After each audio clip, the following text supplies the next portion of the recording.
Assalamualaikum warahmatullahi wabarakatuh. Perkenalkan, kami dari kelompok 2 akan mempresentasikan hasil analisis dan perancangan arsitektur enterprise dengan studi kasus Sipadu Klinik Sehat Mandiri.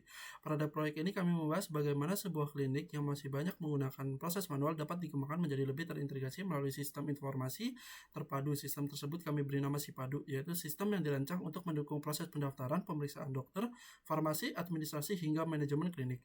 Adapun anggota kelompok kami terdiri dari Muhammad Haikal Sulaiman sebagai ketua kelompok, Rahel Muhammad Zaki saya sendiri sebagai analisis bisnis, Bisma Rata Putra sebagai perancang sistem informasi, Vicky Surya Wibaha sebagai perancang teknologi, dan Satya Yuda Saputra sebagai dokumentator sekaligus editor video.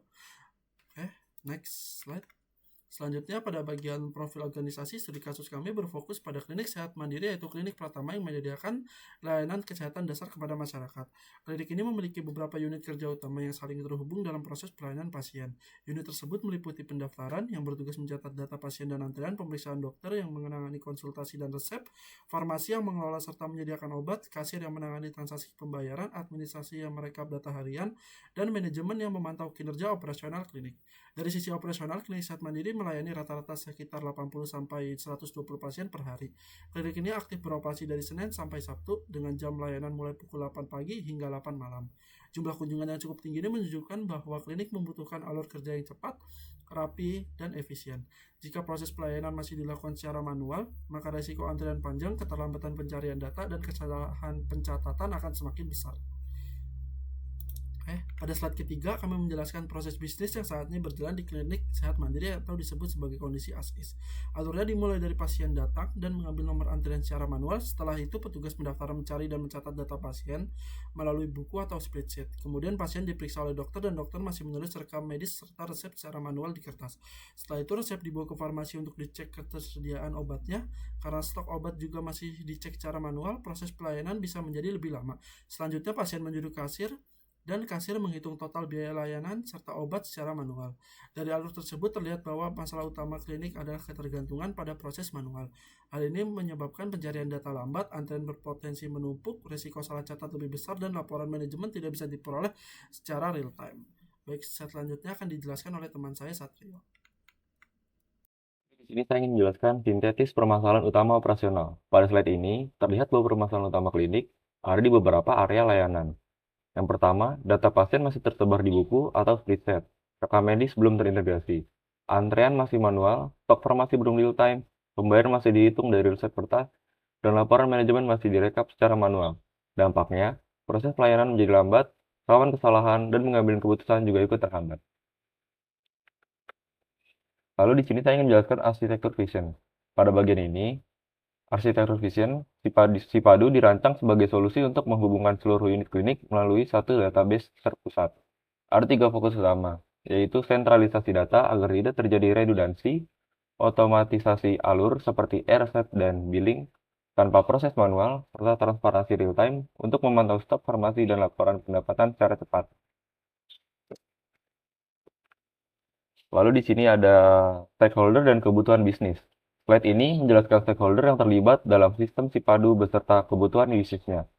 Petugas pendaftaran membutuhkan registrasi dan antrean yang cepat. Dokter membutuhkan e-rekam medis dan e-resep. Farmasi membutuhkan inventaris otomatis. Kasir membutuhkan transaksi yang presisi. Dan admin membutuhkan rekapitulasi data. Selain itu, pasien mendapatkan layanan yang lebih cepat, sedangkan kepala klinik dapat mengambil keputusan berdasarkan data yang lebih akurat. Nah, kali ini saya akan menjelaskan bisnis arsitektur proses bisnis usulan yang terlihat pada gambar. Pada arsitektur bisnis usulan ini, operasional klinik ditransformasikan secara digital sepenuhnya.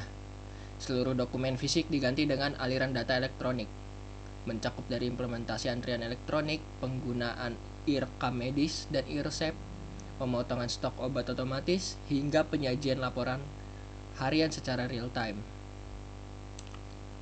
Nah, slide selanjutnya ini informasi sistem arsitektur pada modul aplikasi. Yang terlihat pada gambar, untuk arsitektur aplikasi ini, sistem menggunakan pendekatan modular berbasis hak akses atau role based demi menjaga keamanan data. Keenam modul utama saling terintegrasi secara langsung, mulai dari otorisasi pengguna, pendaftaran, pemeriksaan, farmasi, kasir, hingga bermuara di modul laporan untuk mengotomatisasi seluruh pelayanan klinik. Nah, selanjutnya data arsitektur fondasi basis data relasional.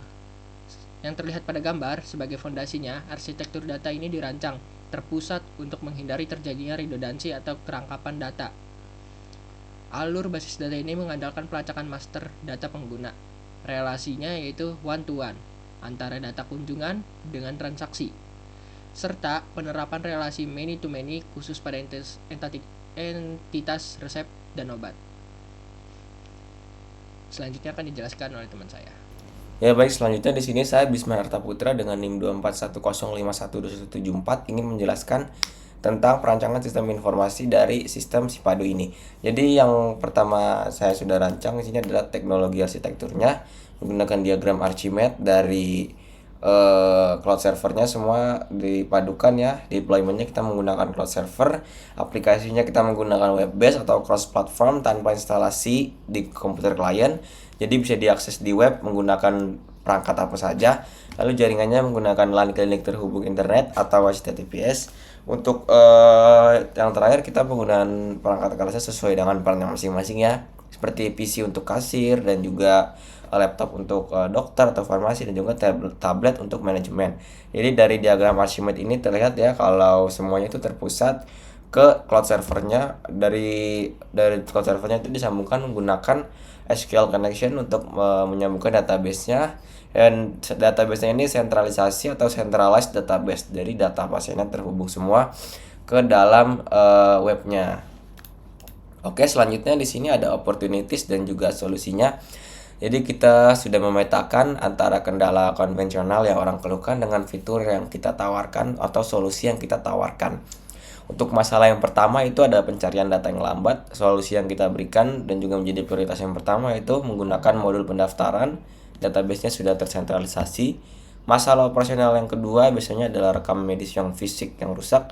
Solusi yang kita berikan modul pemeriksaan atau menggunakan fitur rekam medis. Jadi kita bisa melihat data riwayat rekam medis kita terdata semua di situ. Untuk prioritas yang ketiga di sini ada cek stok obat yang lambat yang dikeluhkan oleh masalah operasional. Lalu solusi yang kita berikan memberikan modul inventaris otomatis, yaitu jadi semuanya stok di gudang terkoneksi langsung ke database sehingga kita bisa langsung melihat melalui web. Lalu masalah yang keempat adalah kasir rawan salah menghitung. Jadi solusi yang kita berikan juga memberikan modul kasir, modul point of sale, jadi supaya penghitungannya lebih akurat dan lebih terintegrasinya juga lebih mudah. Lalu untuk masalah operasional yang terakhir ada laporan harus direkap manual. Jadi kita membuat solusi yang kita buat adalah modul laporannya real time ya. Jadi sudah tinggal diakses lewat web aja. Untuk roadmapnya, jadi kita menggunakan 5 fase ya pendekatannya. Phase implementation kurang lebih 10 bulan. Jadi untuk fase pertama kita modul pendaftaran dan manajemen pengguna dari mulai registrasi pasien, manajemen antrean dan juga hak akses staff. Fase kedua kita mulai pemeriksaan dari rekam medis, diagnosis dan juga penerbitan e-resep. Untuk fase ketiga kita sudah mulai masuk ke modul farmasi dari mulai notif resep otomatis, manajemen stok dan juga penyerahan obat. Untuk fase keempat kita sudah masuk ke modul kasir ya. Kita sudah mulai mencoba untuk kalkulasi tagihan, penerimaan transaksi dan juga integrasi billing. Untuk fase yang terakhir yaitu kita sudah tinggal menyempurnakan di bagian modul laporannya, yaitu di bulan ke-9 dan ke-10. Jadi modul laporan ini yang kita utamakan ada dashboard yang real time, lalu juga rekap harian otomatis dan juga laporan manajemen yang sudah terstruktur gitu, kayak misalkan sudah jadi data, sudah jadi diagram. Oke, baik, next. Jadi selanjutnya kami telah memetakan beberapa analisis dan mitigasinya. Ada tiga risiko